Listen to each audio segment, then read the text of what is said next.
নমস্কার বন্ধুরা, education culture YouTube চ্যানেলে তোমাদের প্রত্যেককে স্বাগতম।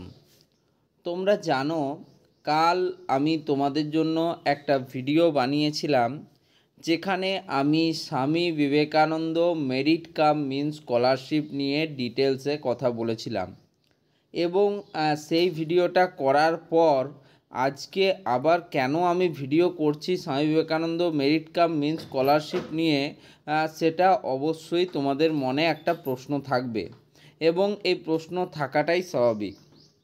তার কারণ, যদি তোমরা কালকের আমার ওই ভিডিওটা ভালো করে দেখে থাকো, সেখানে আমি তোমাদের কি সমস্যা হচ্ছে Swami Vivekananda merit cum means scholarship নিয়ে, লাস্ট 2-3 বছরের যে সমস্যাগুলি স্টুডেন্টরা সবথেকে বেশি ফেস করেছে এবং তার সম্ভাব্য উত্তর কি হতে পারে সেটা নিয়ে আলোচনা করেছিলাম।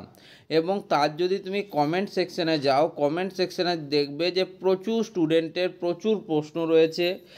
কেউ টাকা পাচ্ছে না, কারো বিভিন্ন রকমের সমস্যা হচ্ছে, কারো অ্যাপ্লিকেশান অ্যাপ্রুভ হয়ে গেছে তারপরেও সে টাকা পাচ্ছে না। তো এই সমস্যাগুলোর জন্যই কিন্তু আজকে আবার এই ভিডিওটা বানানো। তো দেখো, এখন আমি রয়েছি Swami Vivekananda merit cum means স্কলারশিপের যে অফিসিয়াল ওয়েবসাইট svmcm.co.in। তো এখানে আসার পর তোমাদের সবথেকে ইম্পর্ট্যান্টলি যে নোটিশটা যেটা তোমরা উপরেই দেখতে পাবে, সেটা হচ্ছে please note that the previous years 2024-25 application process is still active and will remain open until 30th June 2025। তো তোমরা জানো যে তোমাদের ব্যাংক রিলেটেড যে কারেকশানগুলো রয়েছে, রেকটিফিকেশান বা আপডেটেশনের জন্য তোমাদের 2024-25 শিক্ষাবর্ষের জন্য যে অ্যাপ্লিকেশন প্রক্রিয়া, অর্থাৎ তোমাদের রিনিউয়াল প্রক্রিয়া বা যাই বলো না কেন, Swami Vivekananda merit cum means স্কলারশিপের ক্ষেত্রে সেটাকে কিন্তু বাড়ানো হয়েছে এবং সেটাকে বাড়িয়ে 30 জুন 2025 করা হয়েছে এই বছরের জন্য। অর্থাৎ এই বছর যারা মাধ্যমিক, উচ্চ মাধ্যমিক ইত্যাদি পরীক্ষাতে 60% বা তার বেশি স্কোর করলে বা আন্ডার গ্র্যাজুয়েট কোর্সেসেও যারা এনরোল করলে, তো তাদের ক্ষেত্রে তোমাদের যে নতুন অ্যাপ্লিকেশান প্রক্রিয়া 2025-26 শিক্ষাবর্ষের জন্য, সেটা কিন্তু এখনও শুরু হয়নি এবং সেটা শুরু হতে হতে তোমাদের আগস্ট বা সেপ্টেম্বর 2025 কিন্তু লেগে যাবে। ডেটটা কিন্তু এক্সটেন্ড হতেও পারে, তার কারণ সবেমাত্র তোমাদের কলেজ সার্ভিসের যে পোর্টালগুলো, কলেজের যে পোর্টালগুলো সেগুলো ওপেন হচ্ছে। তো সেক্ষেত্রে কিন্তু এই সময়টা পেছোবে। তবে আমাদের সবথেকে বড় যে টেনশন যেটা, সেটা হচ্ছে যে 2024-25 শিক্ষাবর্ষেরই প্রচুর পরিমাণ স্টুডেন্ট বিভিন্ন হয়রানির শিকার হয়েছে এবং তারা কোনো মতেই তাদের প্রাপ্য যে স্কলারশিপ অ্যামাউন্ট সেটা তাদের যে ব্যাংক অ্যাকাউন্ট সেখানে পাচ্ছে না। এর ফলে তারা একটা কিন্তু বিড়ম্বনার মধ্যে পড়েছে। তো এখন তারা সেটাই জিজ্ঞেস করছে যে কবে তারা কিন্তু তাদের যে প্রাপ্য টাকা সেটা পাবে।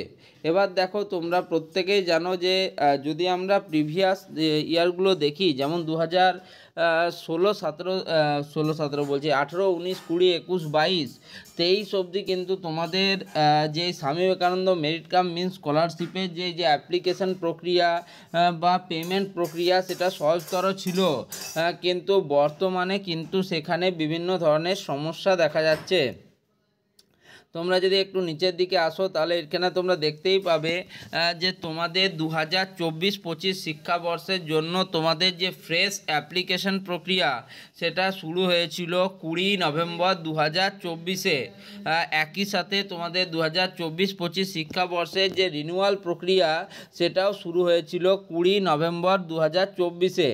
এবং কন্যাশ্রী অ্যাপ্লিকেশনের ক্ষেত্রেও 2024-25 প্রক্রিয়া শুরু হয়েছিল 20 নভেম্বর 2024-এ।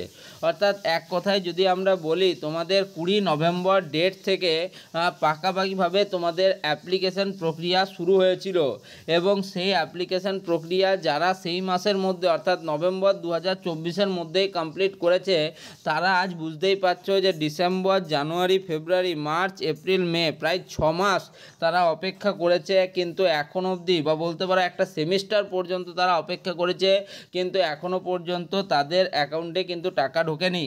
এবং এই সমস্যাগুলো সমাধান কি সেটা নিয়েই কিন্তু আলোচনা, এবং তার কিন্তু সহজতর যে আলোচনা সেটা কিন্তু বেরোচ্ছেই না। আমরা দেখতে পাচ্ছি যে বিভিন্নভাবে প্রক্রিয়াটা শুধুমাত্র ডিলে হচ্ছে। যাই হোক, তো এই বিষয়গুলো কিন্তু একটা বিরাট সমস্যার মধ্যে পড়েছে স্টুডেন্টরা, এবং চাইবো যে যথাসাধ্য সম্ভব হয় যাতে এই সমস্যার সমাধান হয়ে যায়। এবং এর পরের ভিডিওতে আমি তোমাদের করা যে প্রশ্নগুলো সেগুলো নিয়ে সরাসরি আলোচনা করব Swami Vivekananda merit cum means scholarship বিষয়ে। তো এই ভিডিওটা তাহলে এখানেই শেষ করছি। ধন্যবাদ।